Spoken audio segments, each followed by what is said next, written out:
Hello and welcome to STARCAST from Planet Waves.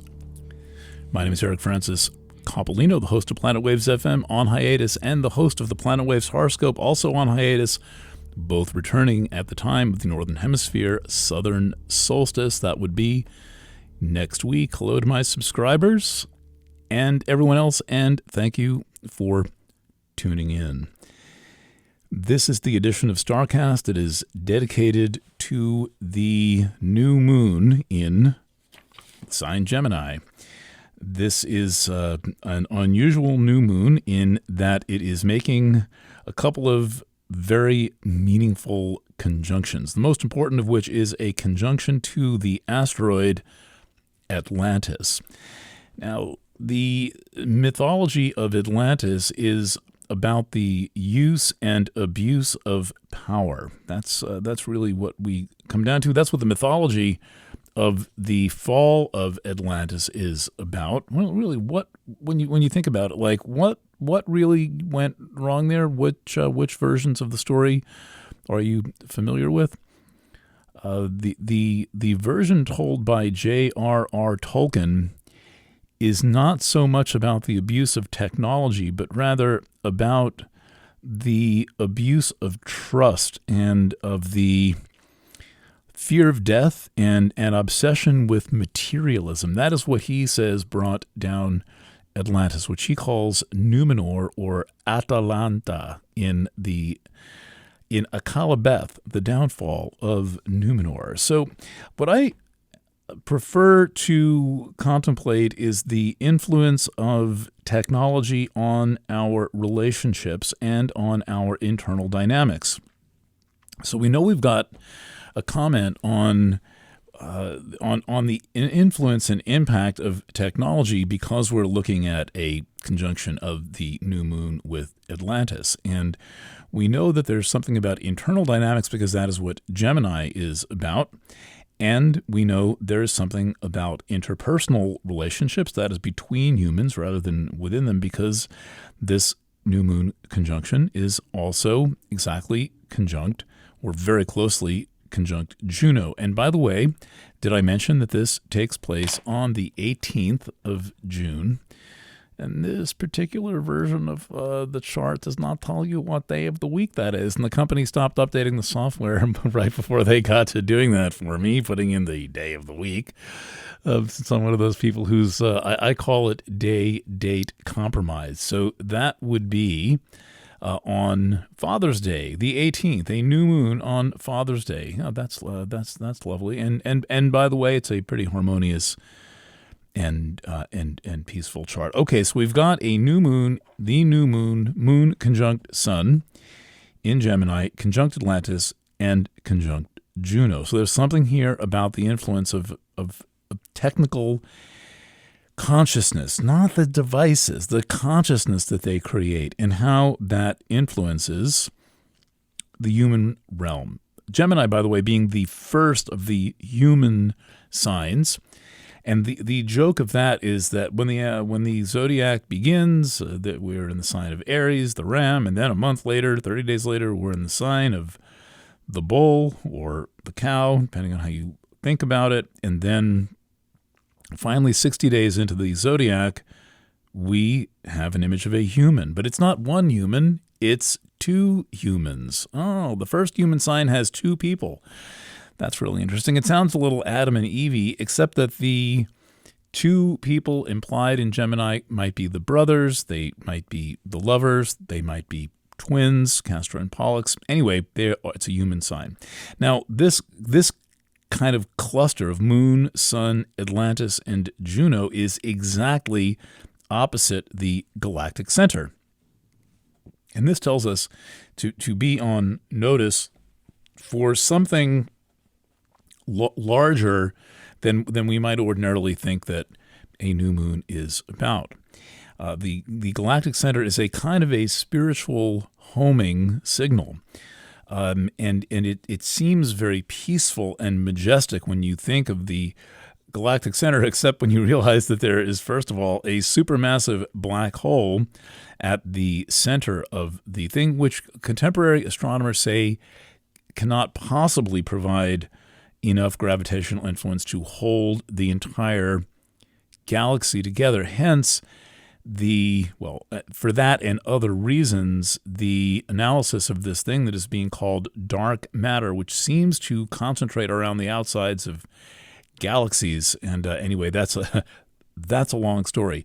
Now, conjunct the but one of my favorite things about the galactic center is that you don't even need to get that close to it for it to be daylight all the time, because the stars get closer and closer together the closer that you get to the galactic core, with the exception of when you're in between the bands. So as you move closer, it just gets more and more concentrated. The night sky gets brighter and brighter, and close to the galactic center, the stars are moving very fast. Now, you don't think of stars as moving, but they do. Our star orbits our galaxy in about 250 billion or million years. Billion, million, what's the difference? A couple of zeros. And it is anything but peaceful. Those stars are whipping around, and it would certainly make interesting science fiction speculation to imagine being on one of those very fast stars. Now, also, conjunct the galactic center is a slow mover, a trans-Neptunian object called Varda. Varda is, speaking of the Silmarillion, a primary god of Middle-earth, and a creation of J.R.R. Tolkien, the supreme goddess figure of the Tolkien legendarium. And that fits with the galactic center, which has, to me, kind of a extreme yin, goddess-like quality to it, but placed in the sign Sagittarius, late Sagittarius. So now, adding up the points involved here and not really stretching very far, we've got the galactic center, I think the most significant of them, which is in a conjunction with Varda, both in late Sagittarius, and then Sun, Moon, Atlantis, and Juno in an axial alignment across an opposition, a grand opposition. Now, you might say, well, what's square that opposition? That's always a question to ask, because when you see any opposition, ask what's at 90 degrees, and that is Neptune.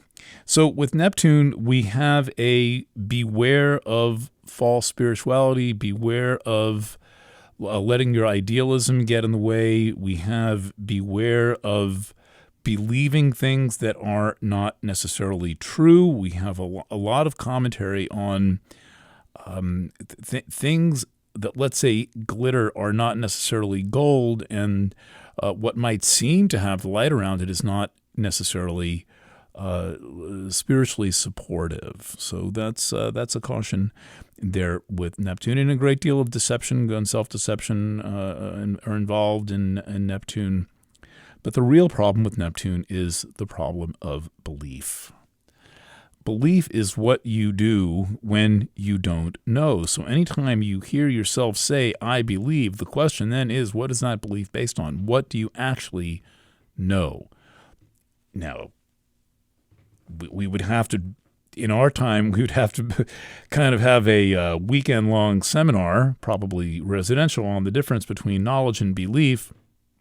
And there's yet another factor, and that is the factor of understanding. And this is, I think, in our time, the most elusive, because people can be very confident about knowing and very confident about believing, but then what is the factor that describes understanding? What does that really mean? When someone says, I understand, there's a strong implication of empathy in that statement. And I think there's, at the moment, there's very little understanding to go around, and I think that a great many people feign understanding when they don't really understand. It can take tremendous effort to understand something, and that involves the constant questioning of what you think, what you believe, what you know, and why, and also real life experience. That is really understanding. I think most understanding comes from experience. And then there's always a subjective presence in people's lives, a subjective experience that can't actually be understood. And I think it's always a good idea to know the limits on what we call understanding. So that's the main configuration. I've got a lot of planets written into this thing, but interestingly, completing the Grand Cross or Grand Square is the asteroid named for the moon goddess Selene. That is square to the galactic center, and it is opposite Neptune. So there's a lot of caution here about when you think you know something, and as I will describe in a few minutes, what is going on with the factor of intuition. So meanwhile, running in the background of this all is Pluto in late Capricorn. Pluto last week backed into Capricorn. It did so in an exact partile trine to Sedna, which is in very late Taurus at the moment, as one of my readers pointed out. So we with Pluto in Capricorn, as I mentioned in the most recent edition and gave more details then than I will give now, we have a reactivation of the United States Pluto return, which has only ever happened once, and I personally can't think of another republic that has actually had a Pluto return. A republic has to exist for 2.5 centuries. Kingdoms usually do. Dynasties usually do. Pharaohs can last long. Well, individual pharaohs, okay, not that long, but dynasties last a long time. But republics don't usually last a long time. So the crisis that certainly the United States has been in, is in, and will be in, is largely described by the Pluto return of the United States. And the United States is the kind of founder of the attempted grand experiment in democracy, or representative democracy, or a republic, actually, is more accurate. And this is not going so well at the moment. We have a lot of kind of cashing in of our hopes and dreams and fears, and we keep buying our ideals from people who sell them to us, like the Brooklyn Bridge. All right, so that is that. Now, a couple of interesting features in the chart and the planets a little bit closer to home. One thing going on right now is that there is a sextile, 60-degree, very stable aspect spanning 2 signs between Jupiter in Taurus and Saturn in Pisces. So this has got some extra energy because Jupiter is the ruler of Pisces. Saturn is not the ruler of Taurus, but Saturn does have dignity in the earth signs, and so there's not exactly a mutual reception, but the kind of crossover between the, let's say, earthy-oriented Saturn and the watery-oriented Jupiter in one another's signs describes a simpatico. They're both female signs, and both Jupiter and Saturn have masculine and feminine expressions, and now they're currently in their feminine or nocturnal expressions. In any event, the 60-degree aspect between Jupiter and Saturn is highly stable, and is I think this, for one more reason I'm going to give, but this alone is important, is that it is an important time to stabilize things. And it's very, very hard to stabilize things right now. And this is largely because people's minds are not stable. But the reason from like a astrologos, that is to say, the following the logic of astrology, reason to attempt to stabilize things now is because people's minds are going to be more prone to and open to stability. They may be feeling a little unconfident with so much going on, square Neptune, but don't worry about that. And those who are tapped into the confidence of Jupiter sextile Saturn are the ones who need to use that as the kind of a guiding pattern to influence their lives and to guide the direction of events.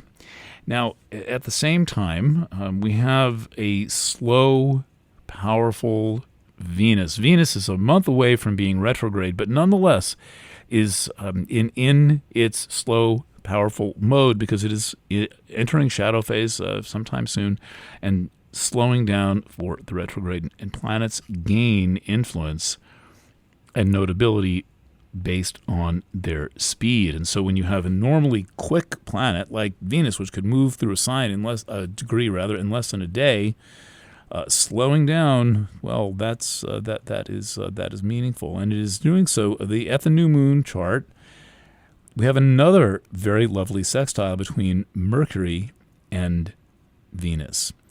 So this is another aspect describing stability, and I would say in particular the stability about emotional communication. So that is there, and that is happening. There's also one last really gleaming sextile in this chart. A lot of those sextiles, 60-degree aspect. It bridges the energy of two signs. Generally, they will be of the same element. Gender, as is the case in this third sextile I'm describing, which is Saturn sextile Centaur planet Pholus. Now, Pholus is another one that can be very reactive. Pholus was a huge player in the pandemic rollout scenario because the pattern was, and I haven't written about this yet, deserves an entire article about the long square of Pholus and Chiron. I know I switched the subject from Saturn to Chiron, but Pholus has this quality of a pressurized release. I've been seeing spoofy internet videos of people dropping Mentos, how do you pronounce it, in soda. Now, if you do this, don't point the bottle at your face and be ready to clean up a mess. So, like, maybe do it outside, preferably not on the lawn, because lawns don't like Coca-Cola. I know a couple of lawns. We've talked about it. But try it sometime. Now, when you see, it's a very good use of a bottle of Coke because you're not going to get to drink it. So if you drop a couple of Mentos in a bottle of Coke, like a 2-liter bottle, and it makes this jet, that's the sensation of Pholus. It is the pressurized release. It is the genie getting out of the bottle. It is the thing you can't stuff back in.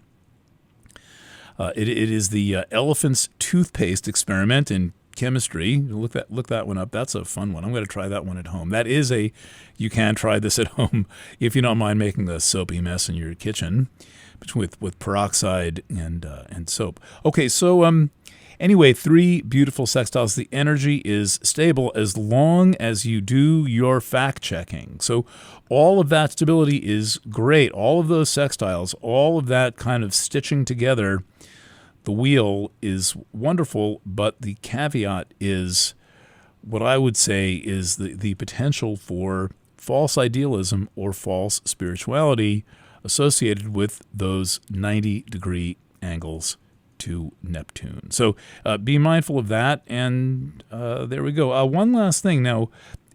Developing in the planets, a couple of more things. While we're here and there's nobody telling me I've got to shut up, so anybody who wants can keep on listening, and I'll try not to be too boring. Now, there's an aspect that is in place and approaching. Now, we're on the kind of blue-green spectrum here, not the aspects generally written in red, but the ones written in the cool colors, which is sextiles and trines usually. And on the 22nd, by the way, the Jupiter sextile Saturn is exact on the 19th. On the 22nd, Mars trine Chiron. This is an interesting one. And I'll read from one of my overall favorite astrology books, not the world's deepest astrology books, but a extraordinarily accurate book about Chiron to a point, more the Uranian side of Chiron, which is Barbara Handclough's Chiron Rainbow Bridge Between the Inner and Outer Planets. A good companion book to that is by Zane Stein, Chiron Key to Your Horoscope, where Barbara got a lot of her information from. Barbara writes, but Barbara's writing style is a little bit looser and like easier going. So she writes way long ago, I guess sometime in the 1990s, natives, and this isn't a natal chart reading of it, but it'll still give you a sense of what's up. Natives with Mars trine Chiron always seem to be the ones who get the lucky breaks.